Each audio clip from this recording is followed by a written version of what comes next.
ഓം ശാന്തി. പ്രഭാതമുരളി 17-11-21. ബാബു പറയുന്നു, മധുരമായ കുട്ടികളെ, നിങ്ങൾ സൈലൻസിലിരുന്ന് ഒരു ബാബയെ ഓർമ്മിക്കണം. ഇതിൽ മണികളോ മറ്റോ മുഴക്കേണ്ട ആവശ്യമില്ല. ചോദ്യം: ഏത് കാര്യത്തിൽ ബാബ് സമാൻ ആകുമെങ്കിൽ എല്ലാ കാര്യവും സിദ്ധമാകും? ഉത്തരം: ബാബ സ്നേഹത്തിൻ്റെ സാഗരമാണ്. അതേപോലെ വളരെ വളരെ പ്രിയപ്പെട്ടവരാകൂ. ക്രോധത്തിലൂടെ കാര്യങ്ങൾ മോശമാകുന്നു, ശരിയാകുന്നില്ല. അതിനാൽ കണ്ണുരുട്ടി കാണിക്കുക, ഉച്ചത്തിൽ സംസാരിക്കുക, ചൂടാവുക, ഇതിൻ്റെ ആവശ്യമില്ല. ശാന്തമായിരിക്കുന്നത് വളരെ വളരെ നല്ലതാണ്. സ്നേഹത്തിലൂടെ വളരെയധികം കാര്യങ്ങൾ സിദ്ധമാകും. ഗീതം: നീ തന്നെ മാതാവും പിതാവും. ഓം ശാന്തി. ഈ മഹിമ ഒന്നിൻ്റേതാണ്. എന്നാൽ ഭക്തിമാർഗത്തിൽ കേവലം ഒന്നിൻ്റെ മഹിമ പാടുന്നതിലൂടെ ഭക്തിയുടെ ഷോ ഉണ്ടാകുന്നില്ല. അതിനാൽ ഭക്തിയിൽ വളരെ പേരുടെ മഹിമ പാടുന്നു. അവിടെ ശബ്ദവും വളരെയധികമുണ്ട്. മണിനാദം, ഗീതം, ഭജന, കരച്ചിലും പിഴിച്ചിലും തുടങ്ങി എത്രയാണ് ഭക്തിമാർഗത്തിൽ നടക്കുന്നത്. പല പ്രകാരത്തിലുള്ള ശബ്ദം, മന്ത്രയന്ത്രം, സ്തുതികൾ തുടങ്ങിയവയുണ്ട്. ജ്ഞാനമാർഗത്തിൽ സൈലൻസാണ്. കേവലം സൂചന നൽകപ്പെടുന്നു. ശബ്ദം യാതൊന്നുമില്ല. ഭക്തിയിൽ എത്ര ആർഭാടമാണ്! ഏറ്റവും അധികം മണികൾ മുഴക്കുന്നത് ശിവന്റെ ക്ഷേത്രത്തിലാണ്. അവിടെ എവിടെ നോക്കിയാലും മണികൾ തന്നെ മണികളാണ്.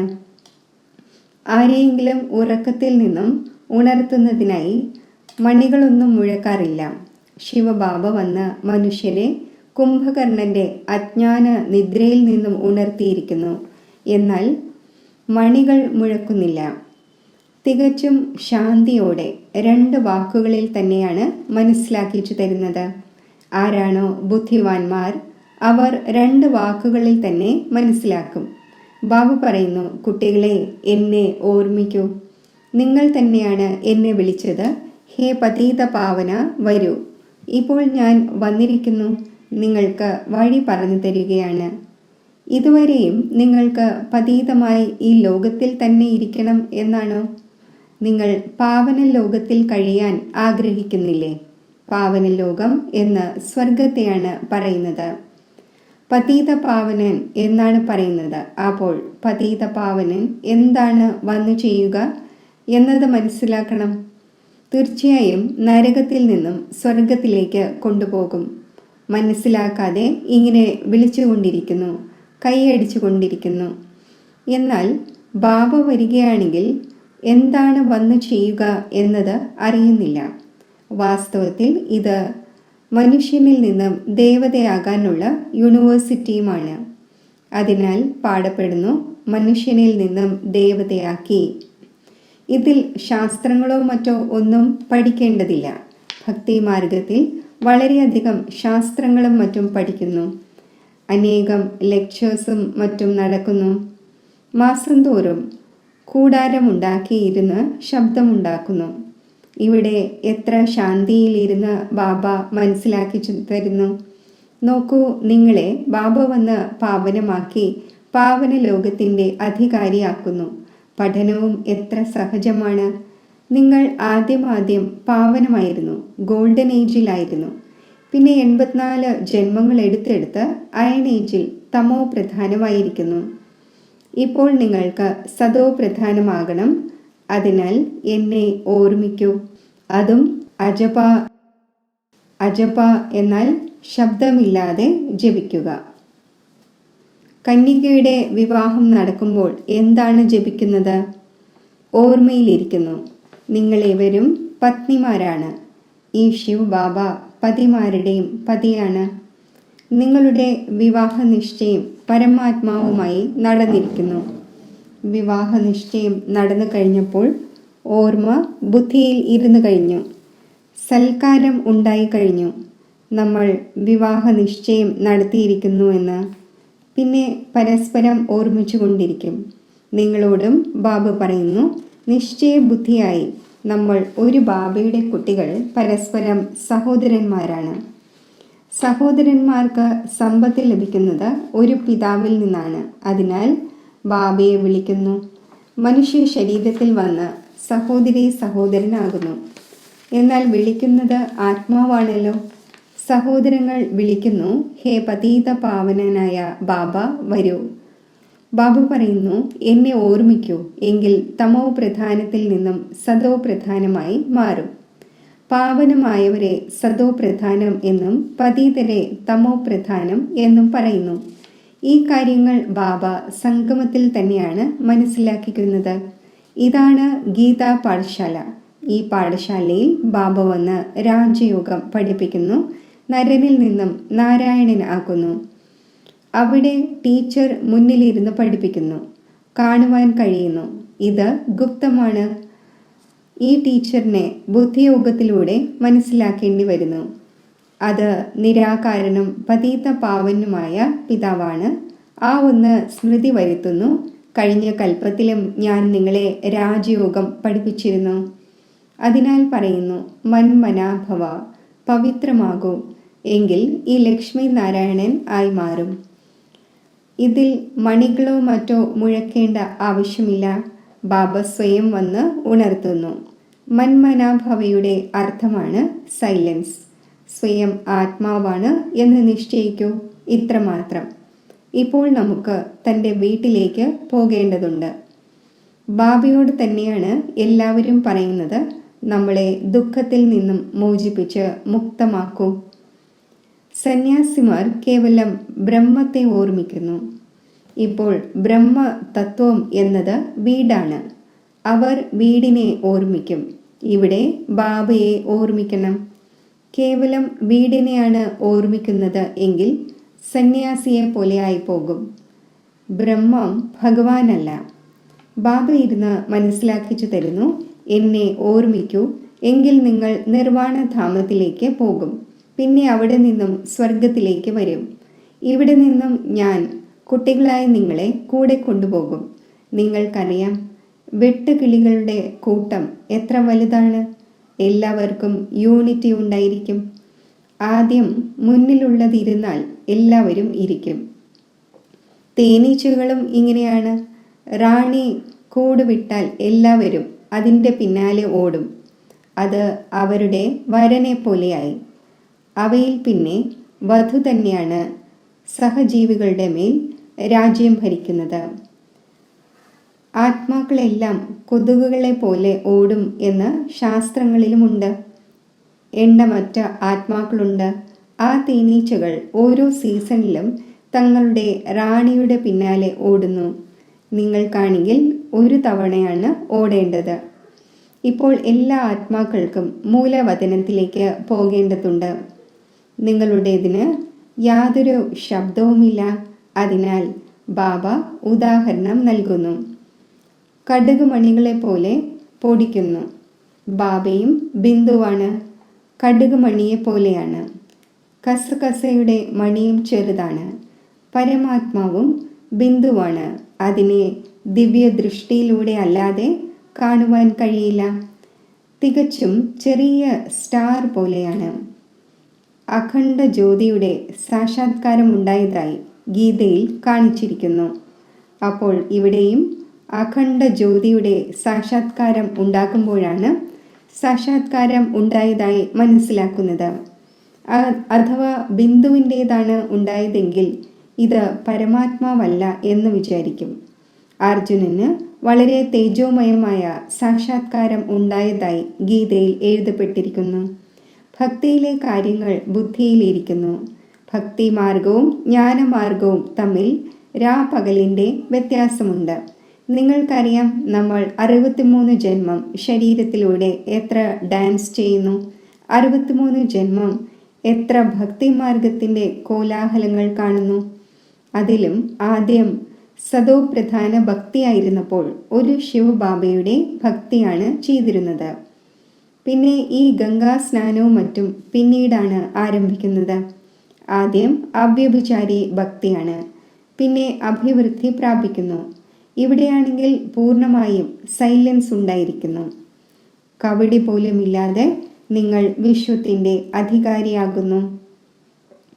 മമ്മ കവടി പോലും ഇല്ലാതെ വന്നു, ചില്ലിക്കാശ് പോലും ഇല്ലാതെ വന്നു, വിശ്വത്തിൻ്റെ മഹാറാണിയായി മാറി. ഇദ്ദേഹം സാധാരണമായിരുന്നു. പൂർണ്ണമായും ദരിദ്ര വീട്ടിലുള്ളവർ കൗടിയുടെ ചിലവ് പോലും ഇല്ലാതെ നോക്കൂ എന്താണാകുന്നത്. മമ്മ പിന്നെ സർവീസ് വളരെയധികം ചെയ്തിരുന്നു. പോയി മറ്റുള്ളവർക്ക് മനസ്സിലാക്കിക്കുമായിരുന്നു. ബാബ പറയുന്നു, എന്നെ ഓർമ്മിക്കൂ, എങ്കിൽ നിങ്ങളുടെ വികർമ്മം വിനാശമാകും.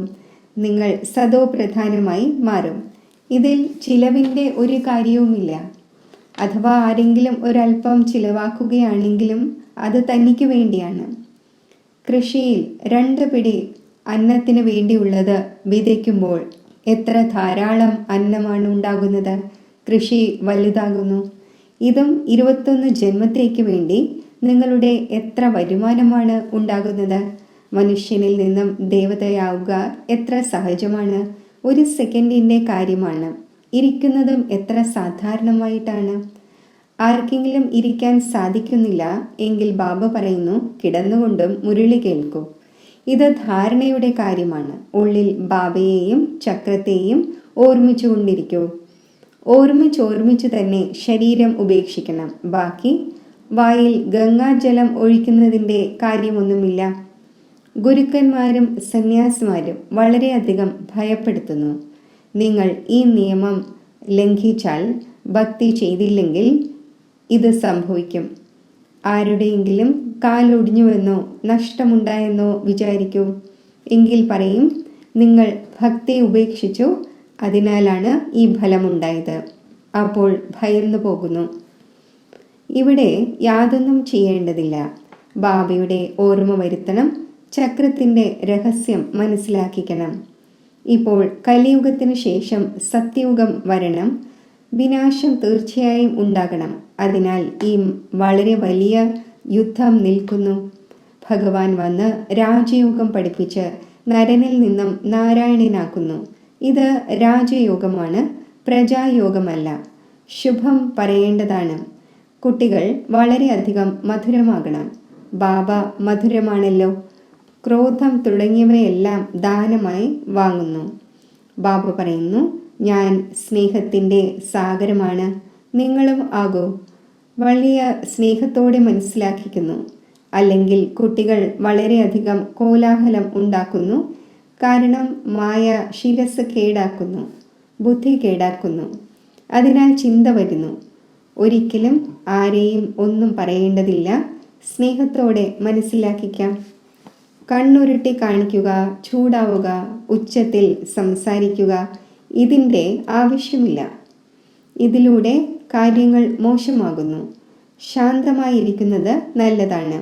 വികാരങ്ങളെ ദാനം നൽകിയ ശേഷം വീണ്ടും എടുക്കുകയാണെങ്കിൽ തൻ്റെ പദവി പാഴാക്കുന്നു. ബാബയുടേതായി എന്നാൽ 5 വികാരങ്ങളെ ദാനം നൽകി എന്നാണ്. ദാനം നൽകുമെങ്കിൽ ഗ്രഹണം മാറും എന്ന് പറയുന്നു.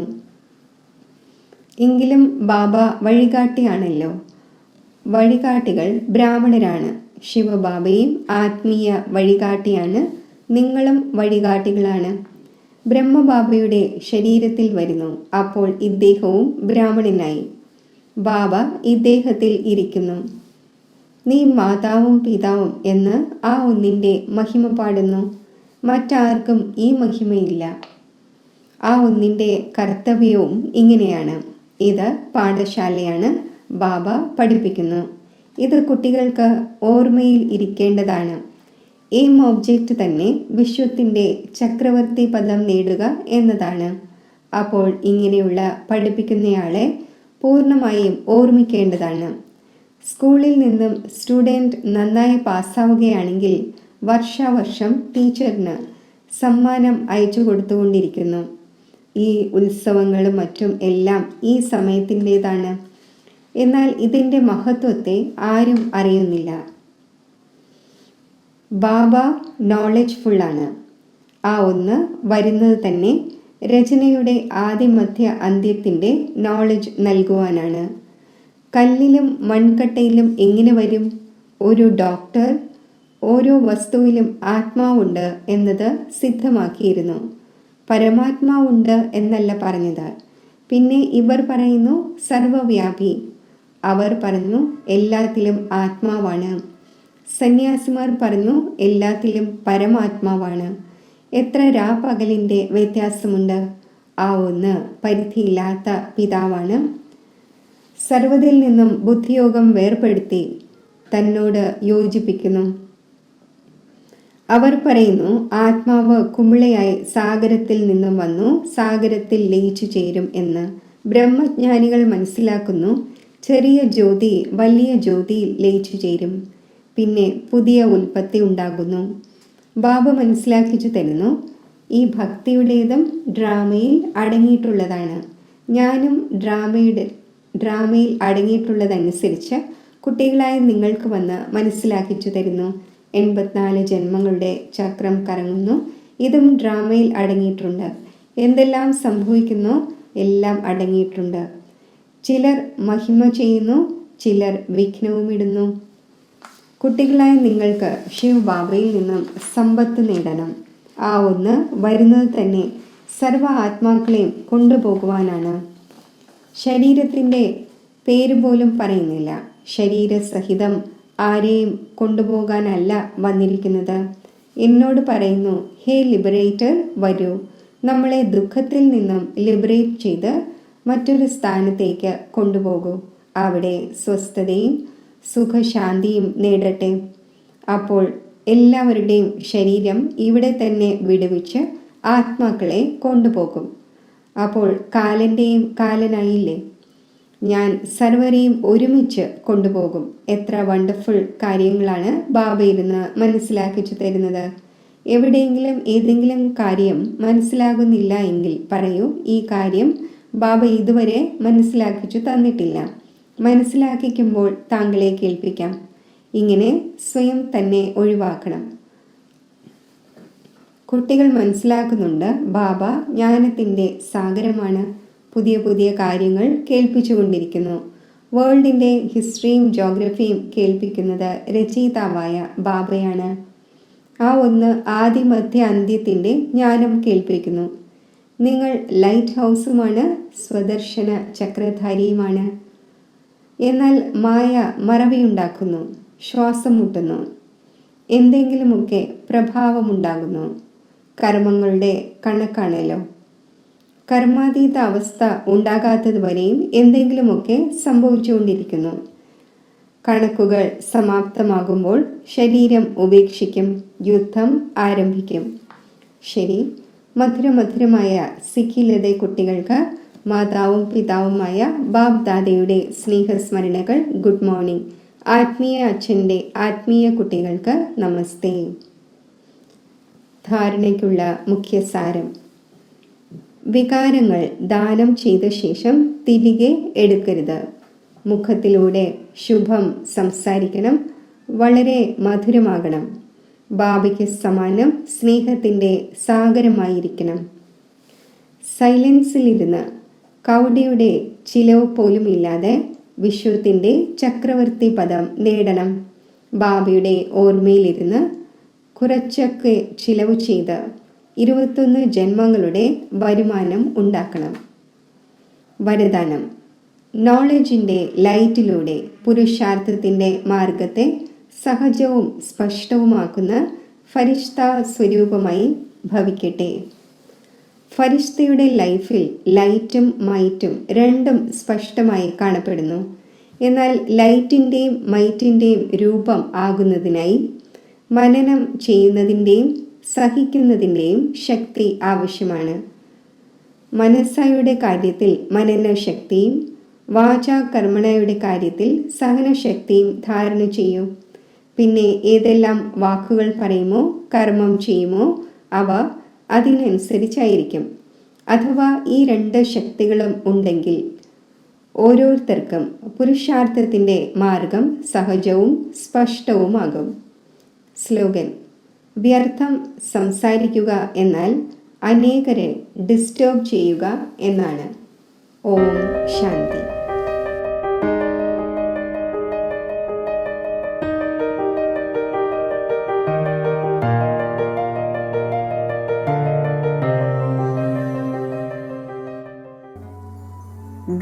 പവിത്രമാകുന്ന രഥത്തിൻ്റെ സാരഥിയായി മസ്തകമധ്യത്തിൽ തിളങ്ങുന്ന ആത്മജ്യോതിയിൽ മനസ്സും ബുദ്ധിയും സ്ഥിരമാക്കി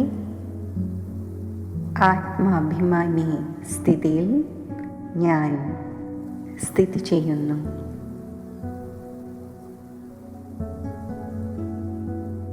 ദേഹത്തിൽ നിന്നും വേറിട്ടും ഒരു ബാബയോട് മാത്രം പ്രിയവുമായിരിക്കുന്ന ഈ സ്ഥിതിയുടെ അലൗകിക അനുഭവത്തിൽ ഞാൻ സ്ഥിതി ചെയ്യുന്നു.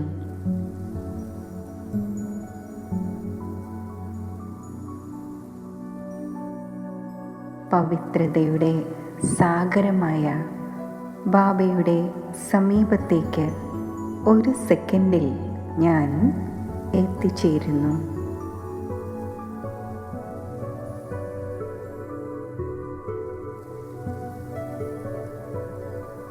ഈ മധുരമായ സാമീപ്യത്തിൽ ബാബയുടെ പരമപവിത്ര പ്രകാശ വലയത്തിനുള്ളിൽ സ്ഥിതി ചെയ്യുമ്പോൾ എൻ്റെ സമ്പൂർണ്ണ പവിത്രമായ അനാദി സ്വരൂപം ഞാൻ അനുഭവിക്കുന്നു.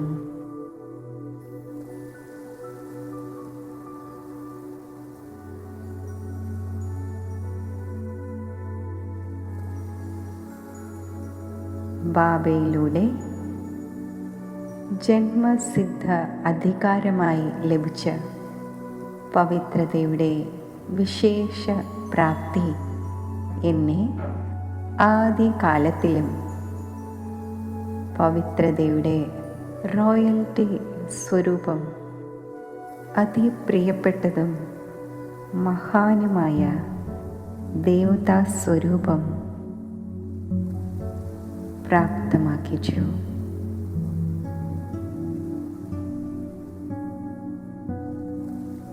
മധ്യകാലത്തിൽ പൂജ്യ സ്വരൂപം പ്രാപ്തമാക്കിച്ചു.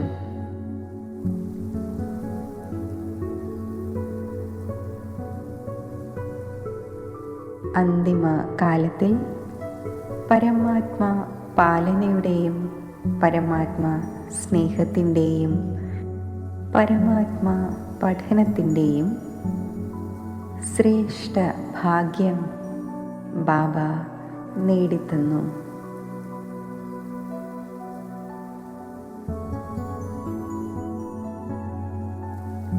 പവിത്രതയുടെ ഈ സർവശ്രേഷ്ഠ ഖജനാവിനാൽ സമ്പന്നമായി പവിത്രതയുടെ പ്രകാശം പരത്തുന്ന വിശേഷ രത്നമായി ഭൃഗുടിയാകുന്ന സിംഹാസനത്തിൽ സ്ഥിതി ചെയ്യുന്നു.